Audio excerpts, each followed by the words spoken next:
This year, we are celebrating Vesak amidst COVID-19. We all know that this year is even worse than the last year, as we have been plagued by the COVID-19. The death who is near and dear, friends and family, it's become a usual, it's become a normal part of the days these days, which really brings sorrow and suffering to everyone. Of course, things are impermanent. Buddha says that everything in this world is impermanent. Only one thing which is permanent, that is death. Although that is the ultimate truth, but in order to accept that truth is not that easy. We have to really develop our mind in such a way that we can accept the absolute truth from inner us, from our understanding, from our cognitivity. Therefore, as Vesak is approaching, we are celebrating Vesak. How do we celebrate Vesak? Is another issue we have to concern very hardly. As aspect of COVID-19 force us to be in isolation, force us to be apart, which is actually, if we look from the Buddhist point of view, if you really want to develop your mind, you indeed have to be isolate yourself from the society, and especially isolate yourself from the old sensual being, all what we call is kilesa, the mental defilements. If we look at the COVID-19 as a part of obstacle, we can see that obstacle, if we understand its nature, we can fight with the wisdom. And I would say that Vesak is another opportunity for us to reflect upon the power of the Dhamma, that we can really gather ourselves and fight with the COVID-19 and any disease likewise. We know that Vesak is an important day for Buddhists, but these days it has been even very important for the world being. As United Nations has recognized Vesak as the International Day of United Nations Day as well, which means that the Buddhism has gone beyond the boundary of religion itself.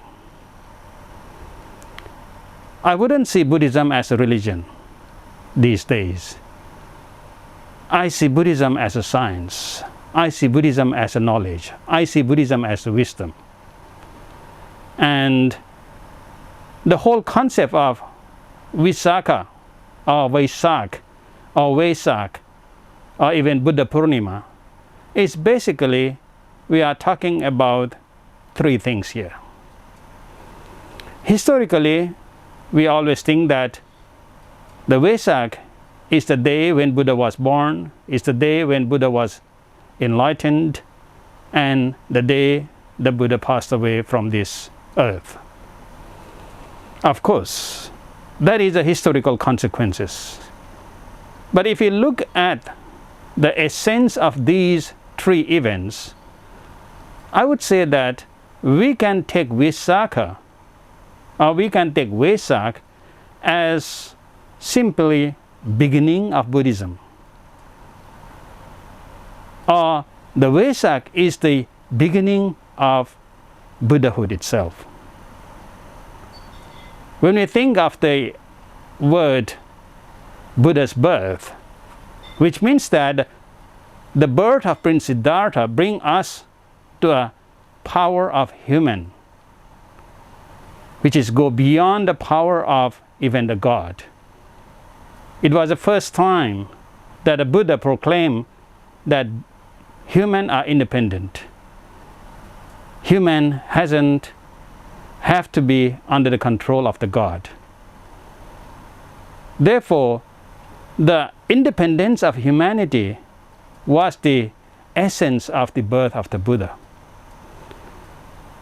And the whole idea of the Buddha basically means that it is an intellectual, or it means that it go beyond intellectuality. Buddha, awakening. Therefore, we can see that the birth of the Buddha is an age of Buddhism, awakening. And when Buddha was enlightened at the age of 35, what he enlightened was what he called Dharma. Dharma basically means something which can uphold things as it is. Or Dharma, another meaning would be the sustainability. Another meaning of the Dharma would be the balance. So I would say that the enlightenment of Buddha reflect here in a sense of balance. So this is, I would say that the Vesak Purnima or the Vesak day is a bee of Buddhism in another way. At the date of the Buddha, when Buddha achieved Parinibbana, what he left as his legacy was the Sangha, the community, his teachings, the community who follow his teachings. So therefore, with the idea of the date of the Buddha, Parinibbana of the Buddha, what we see is the legacy of the Buddha, that is the compassionate community. Therefore, Vesak, if we look from the essence of itself, it is not only the historical importance of the Buddha's life, but it is the essence of Buddhism itself as a beginning of the Buddha. A, B, C. A as a Buddha as awakening, Dharma as a balance, and Sangha as compassionate community. And that is the very essence we need to develop. In this critical time of global pandemic, we need to be aware of the disease. We need to balance our lifestyle to able to fight with the very scary disease. And of course, in this time, friend in need is a friend indeed. That is the whole idea of a compassion community. We have to help each other so that everyone knows the value of life in his own or her own way. We are surviving as a human, not because of ourselves.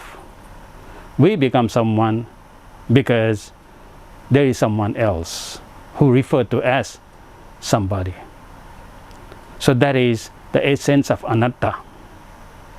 So therefore, in this age of global pandemic, I would suggest in this auspicious occasion of Vesak that let us study and reflect upon the Buddha's teaching and bring those teachings into practice so that we will have that immune system within our mind and able to behave ourselves, protect ourselves from COVID-19 or any other kind of disease.